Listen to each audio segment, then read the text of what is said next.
মন্থনের কাহিনী। একবার দেবরাজ ইন্দ্র এবং ঐরাবত যখন দুর্বাসা মুনির পাশ দিয়ে যাচ্ছিলেন, তখন দুর্বাসা মুনি ইন্দ্রকে তার গলায় থাকা একটি ফুলের মালা উপহার দেন। কিন্তু ইন্দ্র সেই মালা অবহেলা করে ঐরাবতের মাথায় রেখে দেন।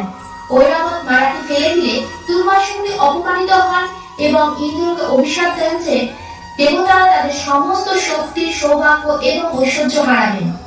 এই অভিশাপের ফলে দেবতারা দুর্বল হয়ে পড়ে এবং অসুররা তিন লোক যেমন স্বর্গ, মর্ত্য, পাতাল দখল করে নেয়।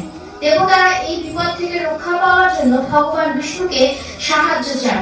ভগবান বিষ্ণু তাদের পরামর্শ দেন যে তারা যেন অসুরদের সঙ্গে সন্ধি করে ক্ষীরসাগর বা দুধের সমুদ্র মন্থন করে অমৃত লাভ করার চেষ্টা করে। বাকি গল্পটা পরে করবে। তোমাদের কেমন লাগলো গল্পটা অবশ্যই কমেন্ট করে জানিও।